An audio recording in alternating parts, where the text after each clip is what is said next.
السلام علیکم ورحمۃ اللہ وبرکاتہ۔ ناظرین، امید کرتا ہوں سب خیریت عافیت کے ساتھ ہوگے۔ آئیے انشاءاللہ عز و جل آج کی اس ویڈیو میں اردو کتاب بہار شریعت حصہ دوم کا پارٹ نمبر 111 پڑھیں گے، اور آج سے نیا ٹاپک شروع ہو رہا ہے جس کا نام ہے استنجے کا بیان۔ استنجا یعنی کہ واش روم جانا، ٹھیک ہے، فارغ ہونا جس کو کہتے ہیں ہم، پیشاب، ٹوائلٹ، یہ سب استنجا میں آ گیا، ٹھیک ہے۔ اب دیکھیں، اب اللہ عز و جل فرماتا ہے فیہ رجال یحبون ان یتطہروا واللہ یحب المطہرین۔ اس کا ترجمہ کیا ہوگا کہ اس مسجد یعنی مسجد قباء شریف میں ایسے لوگ ہیں جو پاک ہونے کو پسند رکھتے ہیں، اور اللہ دوست رکھتا ہے پاک ہونے والوں کو، یعنی جو پاک ہوں گے اللہ تعالیٰ انہیں پسند رکھتا ہے۔ اب ظاہر سی بات ہے، یہ پاکی ناپاکی کا بیان حاصل کرنا اس لیے ضروری ہے۔ جیسے حدیث نمبر 1 سنن ابن ماجہ میں ابو ایوب و جابر و انس رضی اللہ تعالیٰ عنہم سے مروی کہ جب یہ آیت کریمہ نازل ہوئی، رسول اللہ صلی اللہ علیہ وسلم نے فرمایا، اے گروہ انصار، یعنی انصار کا گروہ، جماعت، ٹھیک ہے، اللہ تعالیٰ نے طہارت کے بارے میں تمہاری تعریف کی، تو بتاؤ تمہاری طہارت کیا ہے؟ عرض کی، نماز کے لیے ہم وضو کرتے ہیں اور جنابت سے غسل کرتے ہیں، یعنی جب غسل واجب ہوتا ہے تو غسل کرتے ہیں، اور پانی سے استنجا کرتے ہیں۔ فرمایا تو وہ یہی ہے، اس کا التزام رکھو، یعنی پاک ہونا یہ اسی چیز کو کہتے ہیں، تو اس کو پکڑے رکھو، التزام رکھو، یعنی ٹھیک ہے۔ اسی طرح آگے دیکھیے حدیث نمبر 2 ابو داؤد و ابن ماجہ زید بن ارقم رضی اللہ تعالیٰ عنہ سے راوی، رسول اللہ صلی اللہ تعالیٰ علیہ وسلم فرماتے ہیں کہ یہ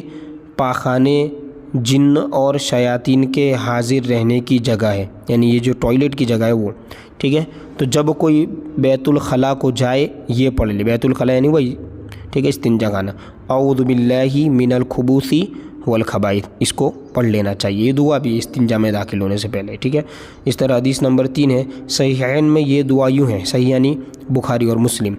اللہم انی اعوذ بک من الخبوث والخبائث، ٹھیک ہے۔ یہ دعا ہم بچوں کو بھی یاد کراتے ہیں مکتب میں۔ اس طرح حدیث نمبر 4 ترمذی کی روایت امیر المؤمنین علی رضی اللہ تعالیٰ عنہ سے یوں ہے کہ جن کی آنکھیں اور بنی آدم کے ستر میں پردہ یہ ہے کہ جب پاخانہ کو جائے تو بسم اللہ کہہ لے، یعنی جب بسم اللہ کہہ لے گا تو وہ جنات وغیرہ کے اس سے بچے رہے گا، ٹھیک ہے۔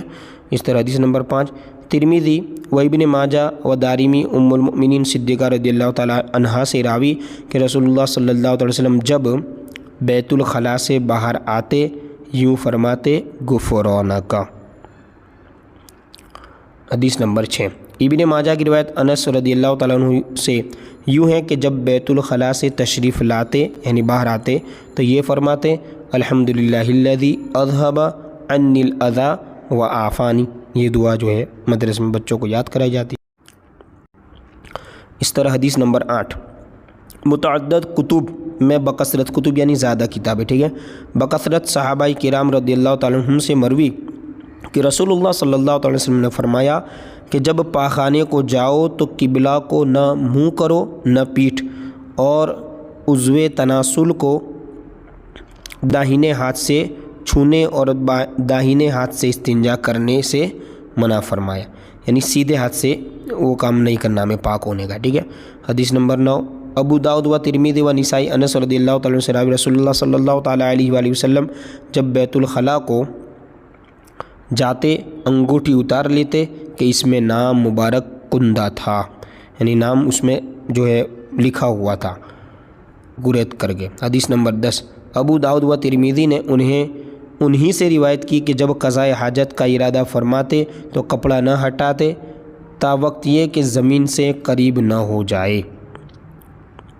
حدیث نمبر 11 ابو داؤد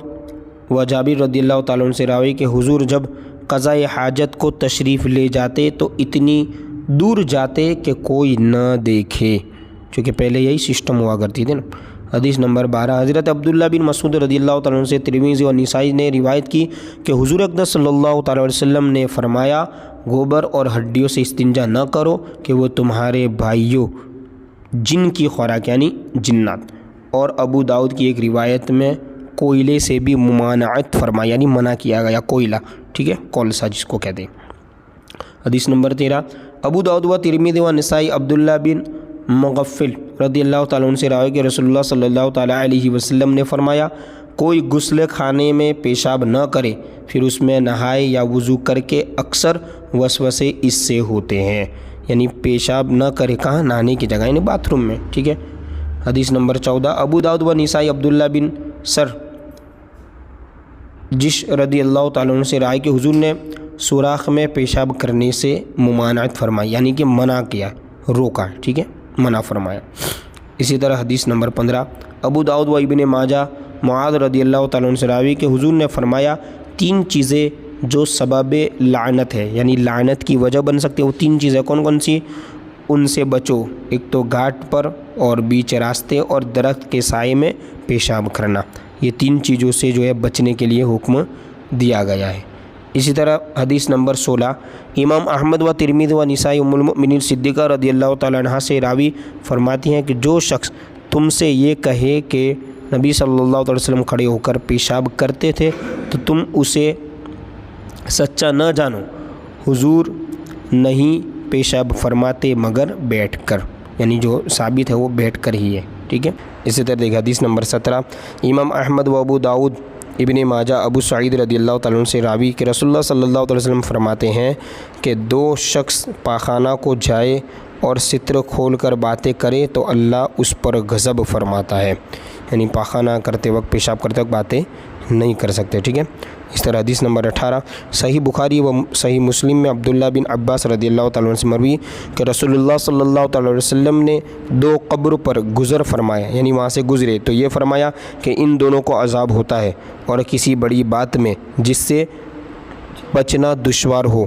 معذب نہیں ہے، ٹھیک ہے۔ تو ان میں سے ایک پیشاب کی چھینٹ سے نہیں بچتا تھا اور دوسرا چگلی کھاتا۔ پھر حضور نے کھجور کی ایک تر یعنی بالکل لیلی شاخ لے کر اس کے 2 حصے کیے، ہر قبر پر ایک ایک ٹکڑا نصب فرما دیا، یعنی رکھ دیا، ڈال دیا۔ صحابہ نے عرض کیا رسول اللہ صلی اللہ علیہ وسلم یہ کیوں کیا؟ تو فرمایا اس امید پر کہ جب تک یہ خشک نہ ہو، یعنی جب تک یہ لیلی رہے گی، سوکھے گی نہیں، ٹھیک ہے، تو نہ ہو ان پر عذاب میں تخفیف ہو، یعنی عذاب میں کمی ہوگی۔ کیوں کہ وہ جو ٹہنی ہے وہ جب تک تر رہے گی تب تک وہ جو ہے اللہ کا ذکر کرے گی، تو اس سے جو ہے عذاب میں کمی ہوگی۔ تو اب انشاءاللہ عز و جل پارٹ نمبر 112 میں استنجے کے متعلق جو مسائل ہو ہم کنٹینیو پڑھیں گے۔